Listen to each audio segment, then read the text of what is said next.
Tonight, I'm going to share with you 5 terrifying horror stories from across America. Stories of lonely highways, haunted houses, cursed recordings, fields that whisper, and lighthouses that call out from the sea. So turn off the lights, settle in, and listen closely, because once these stories begin, you may never feel alone again. Story 1. The House That Whispers *. I never wanted the house. That's the first thing you should know. I didn't ask for it, didn't dream about it, and sure as hell didn't need it. It came to me in the will of my uncle, a man I only met twice in my life. His name was Raymond, though in my family they always called him the recluse. He lived alone, died alone, and as far as I know, he never left the property once he retired out there in rural Pennsylvania. When the lawyer called, I thought it was some kind of mistake. Me, why would he leave it to me? I wasn't his closest relative, and I'd barely spoken 2 words to him. But apparently, in the absence of anyone else, his estate landed on my shoulders.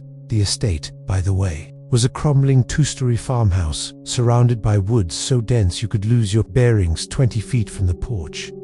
I figured I'd go out there, check the place, and call a realtor. A week tops. I lasted 3 nights.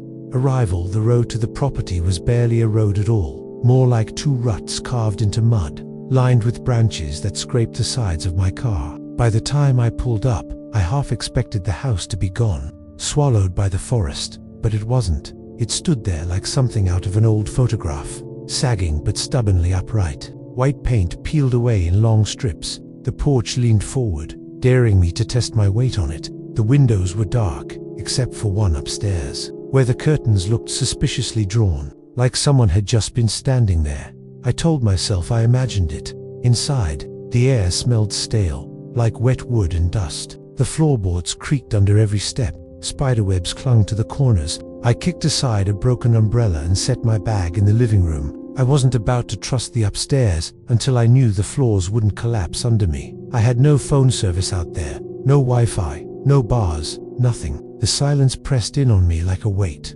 Still, I thought, 3 nights, tops. Then I could unload the place and forget it ever existed. That first night, I tried to sleep. I did. First night it was just after midnight when I heard it at first. I thought it was wind slipping through cracks in the walls. But no, the house didn't moan or whistle. It whispered. I sat up in my sleeping bag, heart pounding. The sound was coming from the far wall, low and deliberate, like someone whispering secrets just out of earshot. I held my breath, straining to catch words, but the more I focused, the less it made sense. Just hissing consonants, broken syllables, like a language I almost knew but couldn't quite remember. I pressed my ear to the wall. The wood was ice cold. And then, for a moment, it stopped, just as I turned away. I swear I heard 2 words, soft but clear: get out. I didn't sleep after that. I sat in the dark, listening, until dawn finally painted the windows gray. Exploration. The next day, I forced myself to explore. I needed to know what I was dealing with if I was going to sell the place. The kitchen was coated in dust, but the appliances looked newer than they should have. The fridge hummed faintly, though no power lines ran this far. Upstairs, the wallpaper peeled in long curls. Most of the rooms were empty, but one, the master bedroom, was fully furnished. Bed neatly made, as if my uncle had just stepped out. A book lay open on the nightstand, face down, holding its place. It was titled Voices in the Walls. I didn't touch it. The last door I opened was a closet. The smell hit first: damp wood, old sweat, something rotten underneath. Inside, long claw marks dug into the back wall. Not animal claws, fingernails. I shut it fast. Second night, by the time the sun went down, I was jumpy. I double-checked the doors, though the locks looked rusted past use. I lit a candle in the living room and tried to read, but my eyes kept darting toward the staircase. The whispers began again around midnight, louder this time, not just from one wall, but all around me, bleeding through every surface. And this time, I heard words: stay with us, don't go. My candle flickered violently, nearly going out. Then came another sound, breathing, slow, heavy, coming from inches behind me. I spun around, nothing but the wall. The whispers fell silent all at once, like someone holding their breath, and in the silence, my phone buzzed. I grabbed it in shock. The screen glowed, though it had been dead all day. A single notification popped up, a voice memo. I hadn't recorded anything. I played it. Static crackled. Then my own voice whispered back at me, "Don't leave." The phone shut off. I nearly ran that night, but some sick part of me wanted answers. The basement. The third day, I searched for where the whispers came from. That's when I found the basement door, hidden behind a shelf in the pantry. It groaned open, revealing a steep staircase swallowed in darkness. I should have left it closed, but I took my flashlight and descended. The air grew colder with each step. The stone walls sweated moisture. At the far end sat a wooden chair. Facing the corner, the whispers surged, overlapping, frantic. I raised the light, and someone was sitting in the chair. For a second, I thought it was a trick of the shadows. But no, I saw the curve of shoulders, the back of a head, hair thin and white. "Uncle Raymond," I croaked. The figure shifted slightly. The whispers cut off like a snipped wire. In perfect silence, the figure began to stand. That was all I needed. I bolted up the stairs, slammed the door, shoved the shelf back into place. My lungs burned, my chest heaved, but I didn't stop until I was outside, gulping fresh air. Leaving I didn't last the third night. As I packed, the whispers rose louder than ever, not just from the walls but from inside my head. Voices chanting, pleading, angry and desperate. "Stay with us forever." The front door slammed shut on its own. The windows rattled in their frames. I ran anyway, forcing the door open. Stumbling down the porch steps, the forest swallowed me as I sprinted for my car. Branches clawed at my arms. My ears rang with whispers, as if the trees themselves were begging me back. When I reached the road, I didn't look back. I drove until sunrise painted the horizon. I sold the property site unseen, never went back. But sometimes, when the night is quiet, I hear it again. The faint whisper of voices in the walls. "Don't leave us," and I know part of me never did. Story 2. Highway Phantomy's been a truck driver for nearly 20 years. Cross-country hauls, endless asphalt, nights where the road swallows you whole. I've seen just about everything a man can see on American highways, but nothing prepared me for what happened out on Route 50 in Nevada. They call it the loneliest road in America, and let me tell you that it's no exaggeration. It's just you, their rig, and hundreds of miles of nothing. No gas stations, no diners, no headlights behind you, no taillights ahead, just flat desert stretching out forever. That's where I met the Phantom.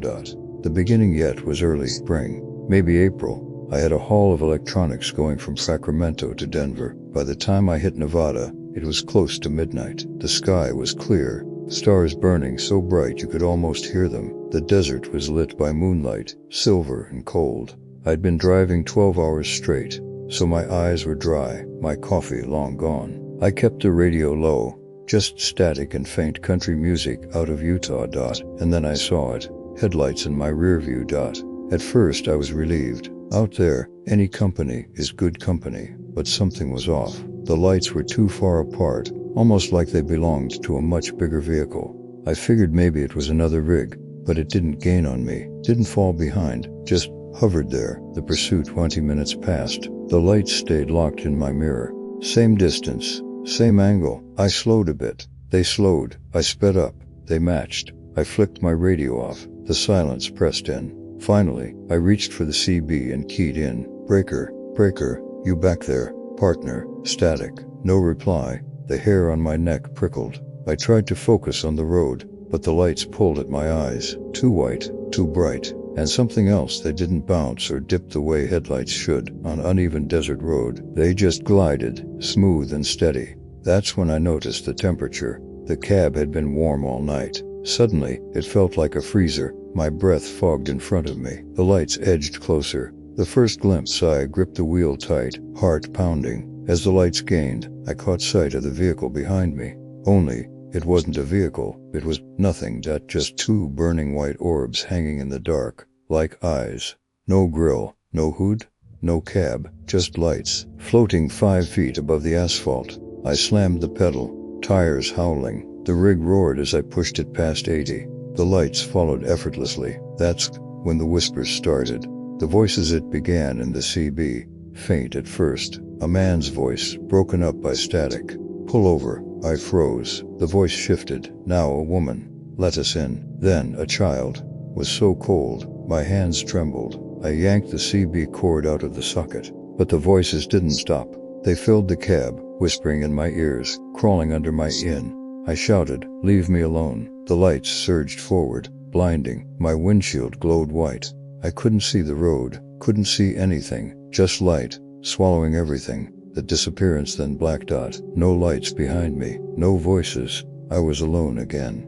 I pulled over, chest heaving, sweat freezing on my skin. The desert stretched silent on both sides. My rig idled trembling under me. I sat there for maybe 10 minutes, trying to calm down. Then I noticed the odometer. I'd lost 40 miles, no memory of driving them, no memory at all. Aftermath, I'd made it to Denver the next day. Pale and hollow-eyed, I didn't tell a soul. Who would believe me? A phantom highway chase, voices in the static. But I'm not the only one. A few years later, at a truck stop outside Ely, Nevada, I overheard 2 drivers swapping stories. One mentioned the lights on Route 50, said he'd seen them once, back in the 90s. Another said his uncle lost control after chasing them, wrapped his rig around a canyon wall. They all went quiet when they noticed me listening. One of them leaned close and said, "If you see the lights, don't stop, don't look too long, just keep driving." I nodded, said nothing. But the truth is, sometimes when I close my eyes, I still see them, those white orbs in the dark. Smooth, steady, patient, waiting for me to come back. And I know one day, on some lonely stretch of desert road, I will. Story 3. Dad or I run a small podcast. Nothing special. Just me, my mic, and an old laptop in my apartment. I focus on true crime, unsolved murders, missing persons, urban legends. It's more of a hobby than a career, but I've built a modest following of insomniacs and night owls. I usually record late, after midnight, when the building is quiet, just me and the hum of my equipment, my voice spilling into the void. But one night, the void answered back. Said it was a Friday, just after 1 a.m. I brewed some coffee, dimmed the lights, and hit record. My episode that night was about the Vanishing Room, a motel story I'd dug up in some old newspaper. Clippings. The story went like this. A specific motel room in Ohio had supposedly swallowed multiple guests over the decades. They'd check in, but the next morning, the room would be empty. Luggage, clothes, even toothbrushes gone, vanished. Creepy enough to make good content. I adjusted the mic, leaned in, and started. Tonight, we're diving into the strange case of Room 6. My voice filled my headphones, steady and calm. Then, faintly, I heard something else. Daughter whisper. The first interruption, I stopped recording, replayed the track. There it was, a faint hiss under my words. Not feedback, not static, a whisper. I turned up the gain. Get out. I yanked off my headphones, heart racing. My apartment was silent. No TV, no neighbors, no traffic. I told myself it was bleed-through from an old file. Maybe I'd layered tracks by accident. I deleted it and started over. Tonight, we're diving into this strange case. Behind you, I froze. The descent, I spun around. Empty room, just my desk, my chair, my cheap foam sound panels peeling off the wall. I leaned toward the mic. If someone's messing with me, congratulations. Your hilarious silence. I forced a laugh. Tried again. Room 6 was first reported in 19. He shouldn't be alone. This time, the whisper was clearer, louder, right in my ear.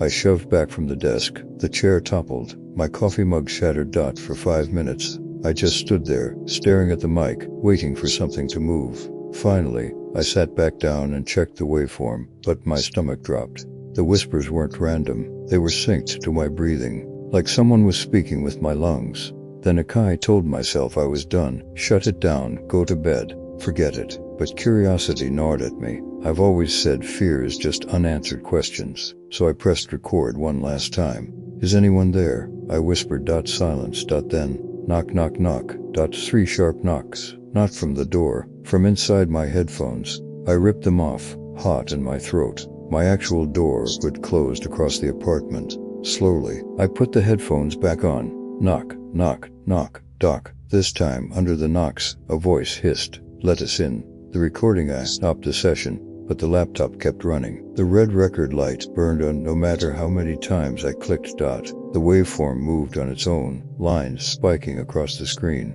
A voice poured out, low and guttural. "We're coming through." My speakers crackled. The lights dimmed. My monitor flickered. showing static, then frames of my own room from impossible angles, from the ceiling, from under the desk. I slammed the lid shut. Darkness, but the whispers didn't stop.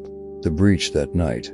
I dreamed I was recording again, my voice, steady. Calm. But when I leaned to the mic, a dozen mouths opened in the walls around me, whispering in chorus. I woke, gasping, tangled in my sheets. My laptop sat open on the desk. The recording was still running, 17 hours long. With trembling hands, I clicked play. At first, just my breathing, then the whispers, building, layering, overlapping until they formed words. Your hours now. And then, silence, followed by the sound of my own voice. Not me speaking into the mic, not me now, but me, hours later, describing my death in detail. The aftermath. I moved out the next day, left the equipment behind, never logged into the podcast account again. But sometimes, listeners send me messages. Loved the new episode, they write. Creepiest one yet, they say. When's the next drop?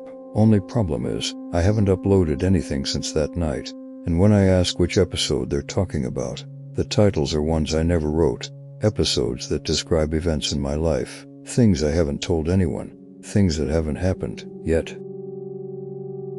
Story 4, Shadows in the Cornfield. I grew up in the Midwest. Long summers, small towns, fields that stretch so far they swallow the horizon. Out here, you learn to respect the land, especially the cornfields, because once you step into them, you're not in control anymore. I learned that the hard way when I was 17. The Derrit was late August, senior year. My buddies and I were bored, the way kids get in rural America. There's only so much drinking cheap beer by the lake a guy can do before he craves something new. That's when Jason brought it up.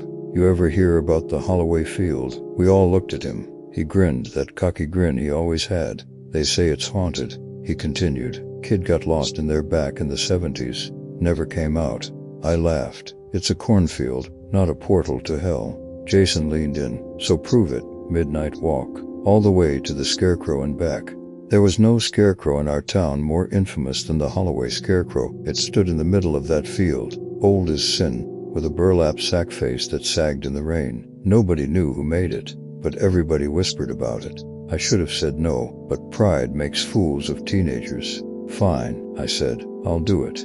Into the Storks we drove out at 11:30. The field was massive. Acres of corn swaying under the moonlight. The rows seemed endless, straight lines that pulled your eyes deep inside. Jason's girlfriend Amber and my best friend Kyle came with me. They stayed by the fence while I climbed over, straight to the Scarecrow. Jason called, no turning back. The corn swallowed me in seconds. The air changed still, heavy, full of a smell like damp earth and mildew. The stalks towered over me, rustling faintly though there was no wind. I tried to keep track of the rows, but they all looked the same. After 10 minutes, I saw it. The Scarecrow. The Scarecrow. It stood taller than I remembered, arms stretched wide on a wooden cross. Its clothes were rotting flannel, stuffed with straw spilling out at the seams. The burlap face was stitched into a crooked smile. I stopped a few feet away. Well, here I am, I muttered, but the field didn't feel empty. It felt aware. The corn husks rustled behind me. Footsteps. Jason, I called. Silence. When I turned back, the Scarecrow's head was tilted, just slightly. Looking at me, the chest eye bolted. Corn stalks whipped my arms, sliced my skin. I ran straight, praying I'd hit the fence line. Behind me, footsteps matched mine, heavy, dragging. I risked a glance. Something moved through the rows, taller than any man, black against the moonlit stalks. I screamed, help. My friends' voices answered, distant and panicked. But no matter how fast I ran, the fence never came. It was like the rows were folding, twisting, reshaping around me. The thing in the corn was closing in. The circle. Finally, I stumbled into a clearing. My chest heaved, my lungs burned, and there it was again. The Scarecrow, same stitched grin, same tilted head, but this time, its arms weren't stretched wide. They were reaching down, toward me. I fell back, scrambling in the dirt. The ground was littered with bones, small ones, animal, maybe not. The air was thick with whispers, dozens of voices, rustling like the storks themselves. Stay with us, never leave. I shut my eyes and screamed. The escape hands grabbed me. I thrashed, ready to fight, until I heard Kyle's voice. Dude, it's us. Wake up. I blinked, sobbing. Jason, Amber, and Kyle stood over me. Behind them, the fence, my car parked just beyond. I was lying in the grass at the edge of the field. Jason's grin was gone. His face was pale. "You've been gone 3 hours," he whispered. 3 hours. I looked at my watch. Midnight run had become 3 a.m., and in my hand, clenched so tight my nails drew blood, was a scrap of burlap.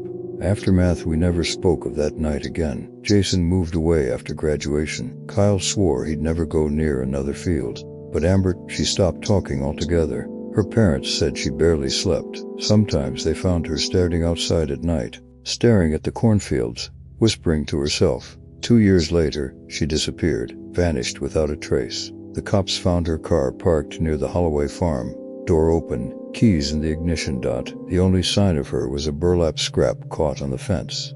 Now I live in the city. Now, concrete, steel, no fields for miles.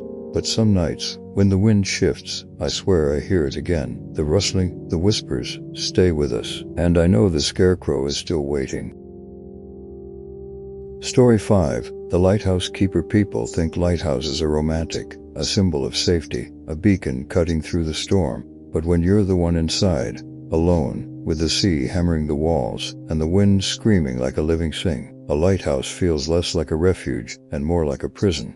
I found that out the winter I took the job at Harridan Point. The assignment, I wasn't supposed to be there long, just 2 weeks, filling in while the regular keeper took leave. Easy money, they told me. Check the lantern, log the weather, keep the light burning. The place was old, built in the 1800s, a narrow tower rising from jagged black cliffs, with a keeper's cottage attached at the base. The nearest town was 12 miles inland. The supply boat dropped me off on a gray morning. The captain grinned as he handed me my bag. "Keep your ears open at night," he said. "Some say the last keeper never left." I laughed it off. That's what you do when old sailors talk. But his eyes stayed serious. The first nights, the first few days passed quietly. I swept the floors, kept the logs, climbed the spiral stairs twice a day to tend the lantern. At night, I sat by the stove with a book, listening to the waves. But by the third night, I started hearing things. At first, it was just footsteps, slow, deliberate, echoing down the spiral stairs long after I'd gone to bed. Then whispers, rising and falling with the wind. Not words I could make out, just voices, too low, too close. I told myself it was the sea. Old stone walls carry sounds strangely. But then, I saw him. The figure. It was just past midnight. I'd gone up to check the lantern during a storm. Rain lashed the glass. Thunder rolled. Waves smashed against the rocks below. Halfway up the stairs, I froze. A man was standing above me, just visible in the glow from the lantern room. Tall, broad-shouldered, wearing the long oilskin coat of a keeper. His back was to me. "Hello," I called. He turned, where his face should have been. There was only darkness, and then he was gone. The journal shaken. I searched the cottage the next morning. That's when I found the journal. It was tucked behind a loose brick in the hearth, leather warped with age. The entries were written in a shaky hand, signed by Tom Gray, the last keeper before me. The final pages were frantic, rambling about voices in the walls, footsteps that never stopped. A man who watched from the lantern. His last entry read, "The sea wants me. He wants me. I won't go to him. I won't." No one ever said what happened to Gray, just that one winter. The supply boat found the light extinguished and the tower empty. The storm, my tense night, a nor'easter rolled in, the worst storm I'd ever seen. Waves taller than houses smashed the cliffs, spray rattling the lantern glass. I stayed in the lantern room, praying the lamp wouldn't fail. But I wasn't alone. Every time lightning flashed, I saw him reflected in the glass, standing just behind me, never moving. The journal words throbbed in my head. The sea wants me.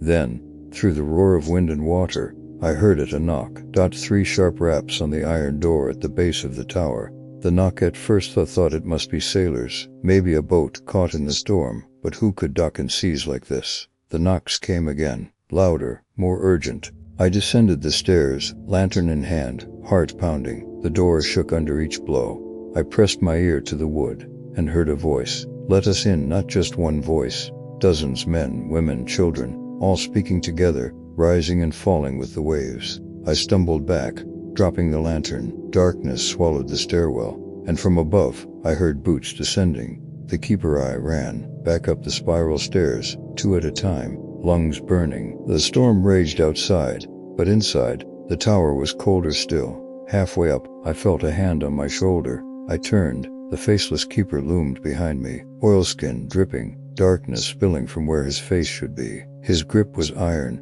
freezing. He leaned close, and though he had no mouth, I heard him whisper, "The sea wants you." Lightning shattered the sky. The glass above exploded. Wind howled through the tower. The lantern flame guttered out, and in the blackness, dozens of hands reached through the walls, pulling me toward the sea. After I woke on the cottage floor at dawn, the storm had passed. The tower stood silent, the light extinguished. I staggered outside. The cliffs were wet, slick with sea spray, and in the distance, far out on the waves, I thought I saw him. The keeper, standing tall on the water itself, coat billowing, one arm raised in silent command. The supply boat came 2 days later. I didn't wait. I quit. But sometimes, when I close my eyes, I hear the waves again, and in them, a whisper, "The sea wants you."